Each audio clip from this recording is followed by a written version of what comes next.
बिस्मिल्लाहिर्रहमानिर्रहीम अस्सलाम वालेकुम। आज आपके साथ नूडल्स के मज़ेदार से कबाब की रेसिपी शेयर कर रही हूँ। क्रिस्पी मज़ेदार कबाब बनते हैं और बनाना भी इनको बेहद आसान है।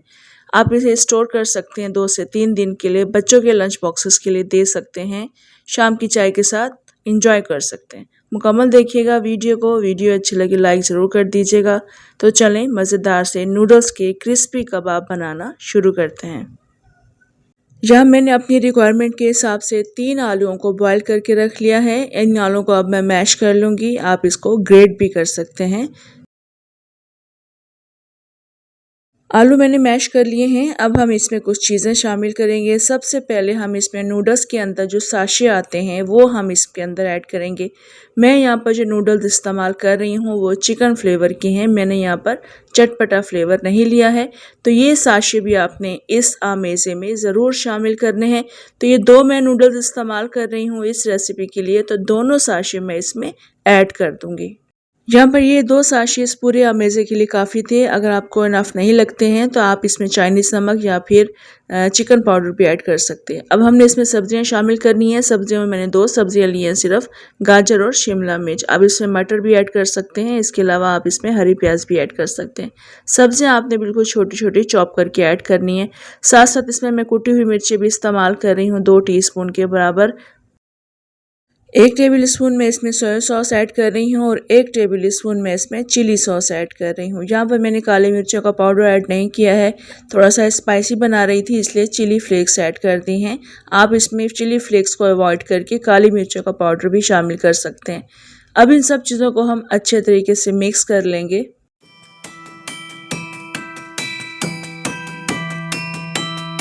सबको अच्छे तरीके से मिक्स कर लिया है, मगर अभी हम यहाँ पे इसका नमक टेस्ट कर लेंगे। नमक मैंने स्टार्ट में इसलिए ऐड नहीं किया था क्योंकि हमने जो साशे ऐड किए थे उसमें भी नमक होता है। तो जब सब चीज़ें मिक्स हो जाएं उसके बाद चेक कर लीजिएगा, बाद में नमक ऐड कीजिएगा। थोड़ा सा नमक कम लग रहा था मुझे, तो मैंने इसमें तकरीबन 1/4 टीस्पून के बराबर नमक शामिल कर दिया है। अब दोबारा से मैं इनको अच्छे तरीके से मिक्स कर लूँगी। सब चीज़ें मिक्स हो गई हैं। अब यहाँ पर हमने जो 2 पैकेट लिए थे नूडल्स के, उनको हमने सिर्फ 2 से 3 मिनट के लिए बॉईल करना है। फुल बॉईल मत कीजिएगा, वरना ये बहुत ज़्यादा टूटना शुरू हो जाते हैं।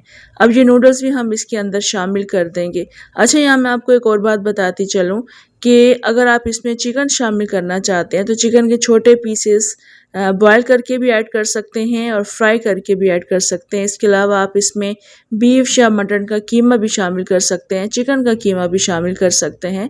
तो ये आपके ऊपर है।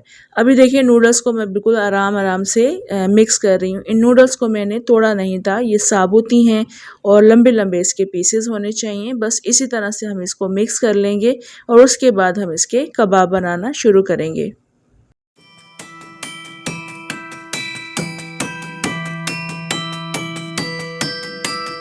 नूडल्स ऐड करने के बाद भी मैंने इनको अच्छे से मिक्स कर लिया है। अब इनकी कोटिंग के लिए हमें कुछ ब्रेड क्रम्स चाहिए और अंडे चाहिए। अंडे खाना पसंद नहीं करते तो इसकी जगह आप कॉर्न स्टार्च को या मैदे को घोल के रख लीजिएगा। मैदे में डिप करके आप क्रम्स लगाकर भी क्रिस्पी मज़ेदार से कबाब बना सकते हैं। तो अंडे मैंने बीट कर लिए हैं। अब आप अपनी मर्ज़ी से इसको शेप दे दीजिएगा कबाब को। मैं राउंड शेप दे रही हूँ और छोटे और थोड़े से हेल्दी मैं कबाब बनाकर तैयार करूँगी। तो बस अभी मैंने ये कबाब बना लिया है एक। इसको मैं पहले अंडे में डिप करूँगी, फिर क्रम्स लगाएंगे। क्रम्स की आप डबल कोटिंग भी कर सकते हैं, यानी अगर आपने एक दफ़ा क्रम्स लगा लिए और आपको लग रहा है ये कम है, उसको हाथों से प्रेस कर लीजिएगा और फिर दोबारा से क्रम्स लगाकर अच्छे से प्रेस करके इसको रखते चले जाइएगा। इस तरह क्या होता है, क्रिस्पी मज़ेदार ये कबाब बन जाते हैं। तो यहाँ पर देखिए मैंने इसके ऊपर क्रम्स लगा लिए हैं। थोड़ा सा मैं इनको प्रेस कर रही हूँ, मुझे कम लग रहे हैं यहाँ पर, तो मैं दोबारा से इनको क्रम्स लगाऊंगी और ऐसे ही मैं तमाम कबाब बनाकर तैयार कर लूँगी।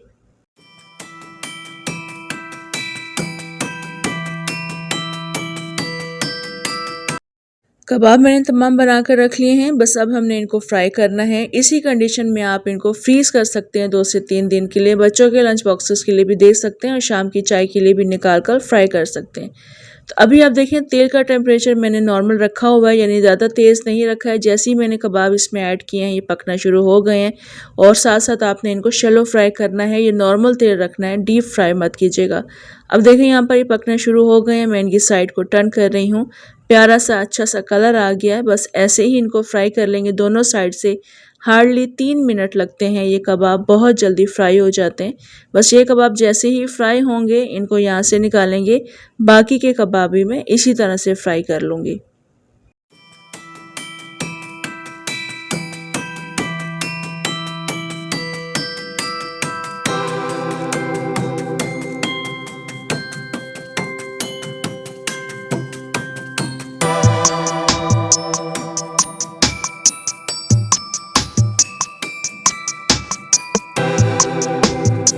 तो यहाँ मैंने तमाम कबाब फ्राई कर लिए हैं। आप देखिए इनकी लुक माशाल्लाह ज़बरदस्त लग रहे हैं और ये क्रिस्पी कबाब बनकर तैयार हुए थे।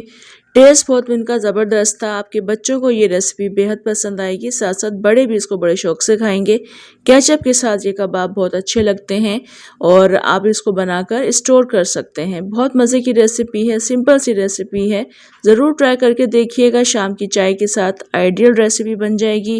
कमेंट लाइक शेयर भी आपने ज़रूर करना है। इजाज़त दें मुझे, इंशाल्लाह दोबारा आऊँगी एक और बहुत मज़ेदार रेसिपी के साथ। अल्लाह हाफ़िज़।